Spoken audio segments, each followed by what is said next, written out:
All right. Welcome again, everyone, to the class of 2026. We hope that many of you will be joining us, and we're glad that you're taking the time to get to learn more about the program so you can make an informed decision. So that's what we're here to help you with today, is to give you a little bit more info, like specifically from BioE, and answer any questions you have so that you can decide if this program is right for you. And then we'll also have time for you to get to know each other a little bit more, since it looks like just only a few of you were able to go yesterday. Maybe halfway through-ish, we'll break out into groups so you can just get to know each other a little bit more too and ask questions of each other without Dorian and I there. But we're here to guide you, to help you your whole year, starting now until you graduate next May. Crazy. All right. So here we go. This is our team. We got Dorian. Yeah. You want to, yeah. Oh, so I'm a faculty director. I'm professor of bioengineering and mechanical engineering. And I've been working with the program now for several years. Former chair of the department. And my research stuff is in micro devices, but I really enjoy working with the master students a lot. He And so does. you can always ask me any questions and I'll give you as many answers as I can. Okay. Yeah. And then my name's Joy. I'm the student affairs officer for the program.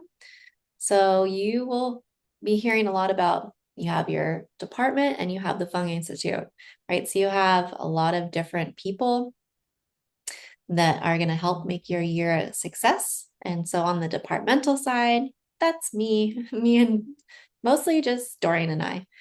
Phil Messersmith is the chair of our department, and Jana Conway Hamilton is our department manager. So anything finance, really. We'll go through her.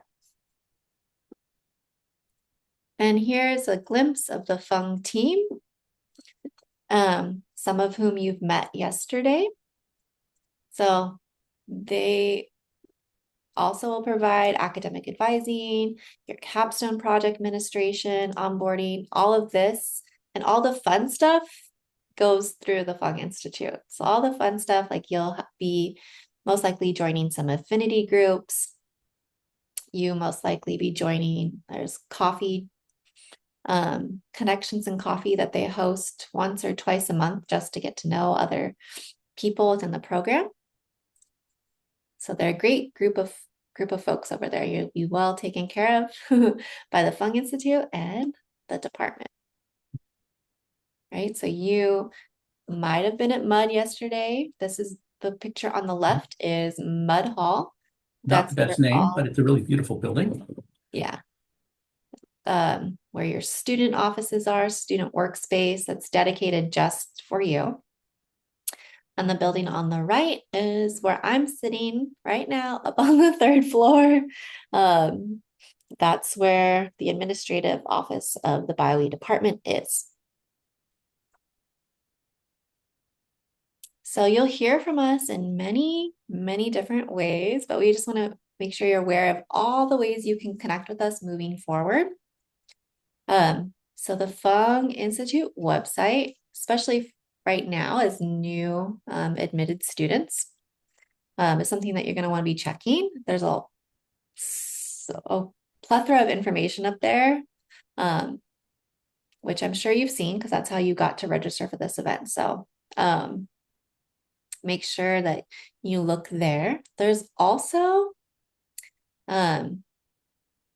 there's a current student and alumni ambassador directory that they might have shared with you yesterday or this morning.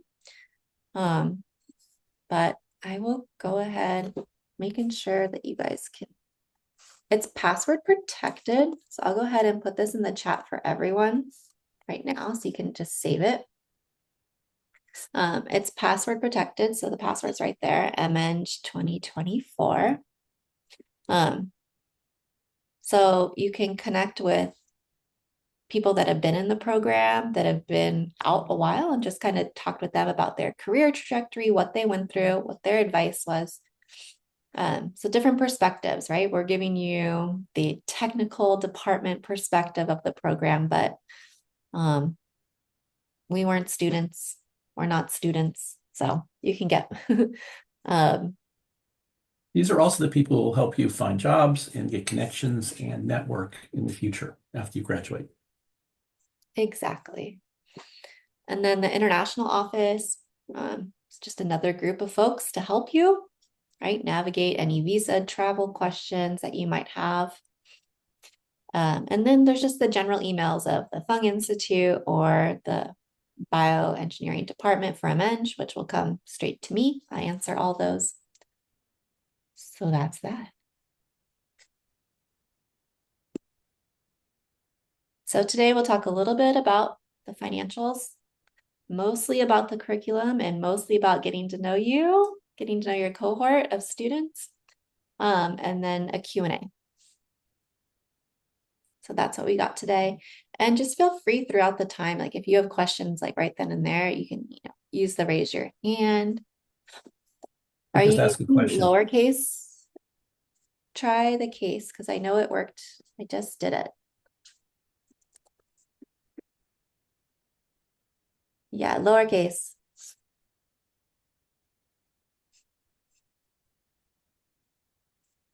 Okay, so you got in, Zoe? Okay. Okay. Alrighty. So all the financial awards are distributed by the Fung Institute. Um, so like when your fees get posted or your tuition and fees are posted under your account in like early August, once you've registered for classes, that's when you'll see your financial award also input around that same time. So those of you that did receive financial awards, don't be surprised that it won't show up until like early August. So I'm sure we'll talk about that more, but um, that's that. And then all the awards have been allocated so far this year. But they're and your awards will be distributed over the 2 semesters, right? So if you receive 15 grand, you'll get 7,500 in fall and spring. There is a wait list if more funding becomes available, and we won't know this until probably after the April 15th deadline. So you probably will know if there is anything additional allocated until after that April 15th deadline, right? Because the reason for that is we need to wait to see who accepts and who declines. And if we have enough money afterwards from people that decided to go elsewhere, we will redistribute to those that are have said yes. So if you have any questions relating to your funding package, contact the Fung Institute. And we also really wanted to share, I'll put it in the chat real quick, is that we've made a, okay, my computer's not working. Okay, I'll put it in the chat when I have a chance, when my computer decides to work. Is a guide to financing your MEng degree. So this is just different ways to help think about funding options outside of the awards that were distributed in terms of like working while studying. There's a lot of questions we'll probably be getting that I have received already about, becoming a graduate and student instructor. So some of that information is also in there. In that guide once my computer decides to work. But for now, I'll just go over the tuition and fees are usually updated for like this next year in like July. You can count on them being pretty much similar within as this year's fees. So you can, the most up-to-date information on that is on the Office of the Registrar's website. So you can find a schedule of the fees and when they will be paid. But also, if you're thinking, that's a large chunk of money to pay right up front in August, right? To pay for half the program, and you would rather pay in installments, there is a fee payment plan that you can sign up for through your Cal Central account later on. So that's just a little bit about fees. Does anyone have any questions about that so far?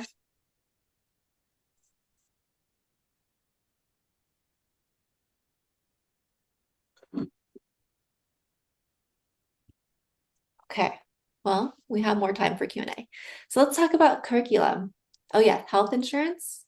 Yes, it can be waived. You just need to make sure you sign up by the health insurance waiver deadline. So you can find that online. But yes, you can waive health insurance if you have your own and it meets the requirements. Yeah, you're welcome. All right, so let's talk about the curriculum. Sure, they went over this a little bit yesterday and this morning. Hey, But you want let's me to talk take about this it. one? Huh? You want to start talking? Dorian, you can go. How do you feel? Okay. So I'm the person who you get to talk to in terms of what your classes are, which ones you should take, and if you want to change some. Basically, the whole program is sort of geared that you take bioengineering classes. And so the ones we worry about are the BioE 200 level classes. If a class is numbered 200 at Berkeley, it means it's a graduate level class. And these classes need to be taken for a grade, not pass, no pass. And so they break it down really into these three different areas. The leadership and capstone experience are sort of handled. Well, the capstone experience is more handled just through you sign up for a class, and that's the work you do with your group. Leadership breadth is done by the Fung Institute, which was originally designed by one of our faculty we stole from when we started the program. We stole them from Harvard, and so it has a bunch of things about how to work in groups and in companies, things like that. The other classes are the ones you use to decide what you want to focus on or get experience. Okay, so we'll go over those next. We have these concentrations. These are not that serious. They're more just sort of like examples, or you can take whatever classes you want as long as you have enough technical units. So generally, the general BioE and entrepreneurships is probably a pretty good choice. And you can sort of flex whatever you like. These are some of these. They're provided largely so you can sort of see what classes we think would be useful for these different areas.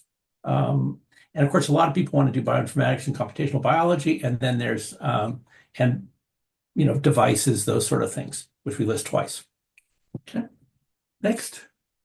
See how fast I can do these things. So your typical schedule that we're looking at is basically you have 1 year. And the real key is that you need to get enough technical units. And that pretty much comes down to, like 12, you need your 25 units. And the big problem you have is that we have both 3 and 4 unit classes. And so if you have, so you just got to make sure you work those together along with you have your capstone and your other ones. Really what you end up doing usually is 2 technical electives. And then in both semesters, you want to make sure you look at what classes you want to take, because for some reason we don't have as many graduate classes in the spring as we would like.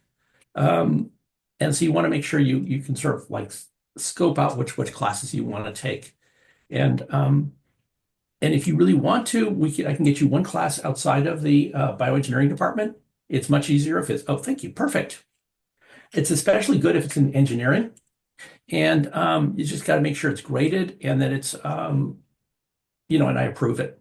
Do not plan, by the way, just got to let you know, do not plan on taking any classes in electrical engineering, computer science, especially computer science. They're a bit touchy about getting people from outside. The classes are really impacted. However, there are a whole bunch of classes that cover those sort of areas in other departments as well.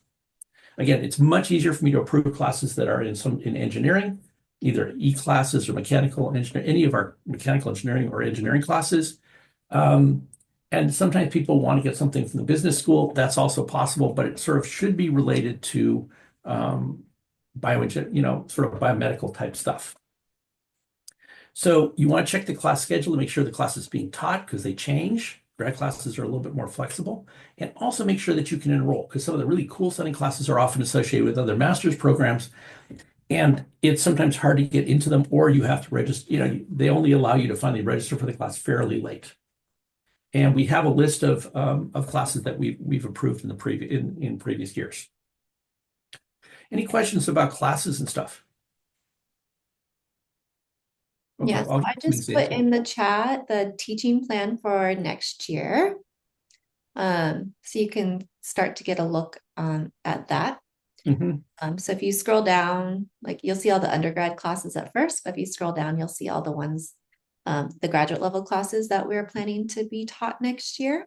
Mhm. Um, so we will provide those that um, like information in July with a list of already the previously approved classes that you don't need Dorian's approval to take. But then outside of that, you'll need Dorian's approval. But we'll share that. We have a session in July before you register for classes. So Examples of classes we've approved in the past are from public health. We have a very good public health department here for stats. Also statistics in our statistics department, which is also the number 1 or 2 department in the world. And or in the United States at least. And then biology, you have to check with me a little bit more. Okay. And these are all in your Health Central. You can find all of these schedules in the course offerings and everything else. Joy, you want to say anything about this slide a little bit more? yeah, This is sort of our registrars. yeah. So I'll just answer some of the questions that have popped up.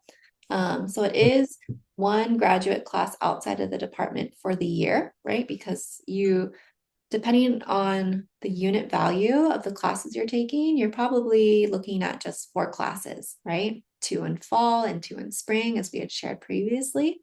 So just one of those 4 will be approved outside of the department.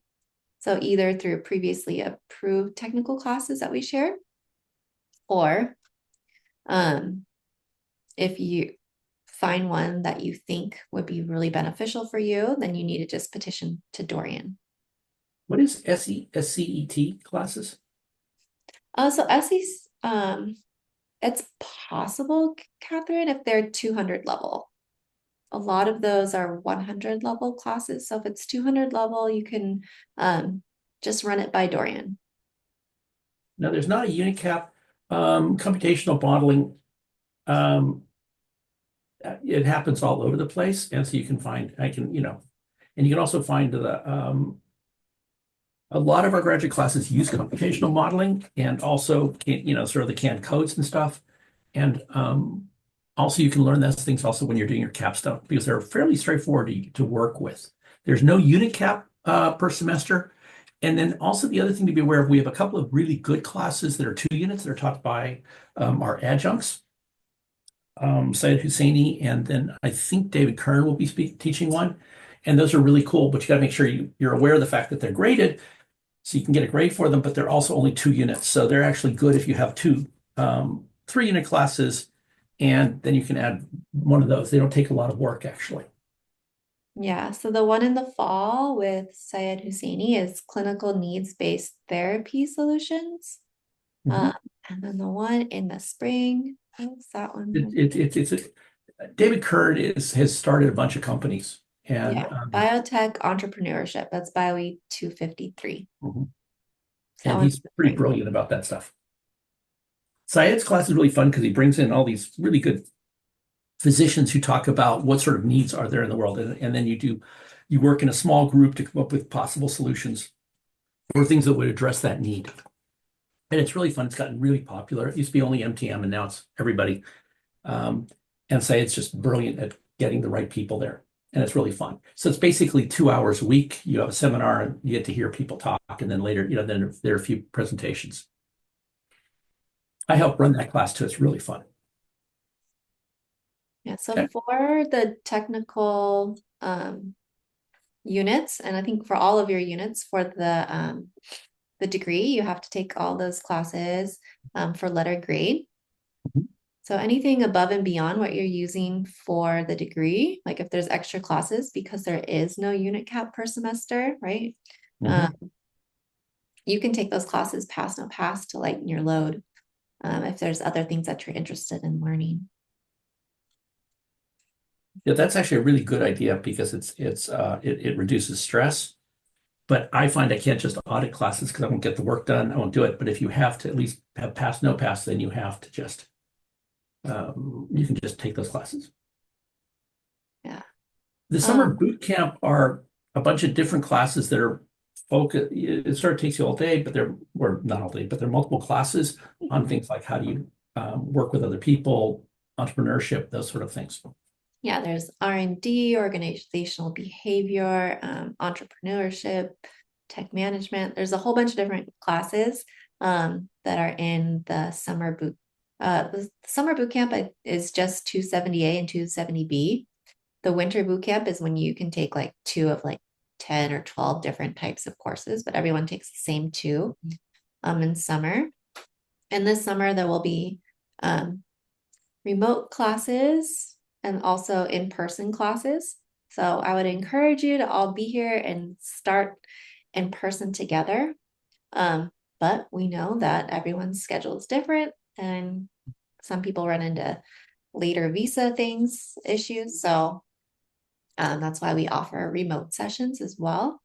But it's about 3 hours um, of class per day between the And they're two. taught by people who are from industry usually. Mm-hmm.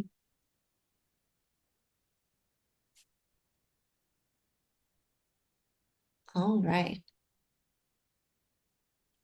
So seems to have like slowed down in the chat of questions. Um, so next part is talking to each other, right? Getting to know the other people that have been admitted to your program. Oh, yes. And how is Bodhi? Oh, hey, David.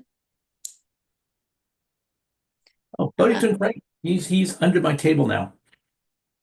So I have my feet are being warmed by Bodhi. yeah, we had a Bodhi cam going on before our presentations officially started. But look at it, he's just Doing sleeping what so he's Bodhi in the does bed. best. Yeah. He lays down. Um,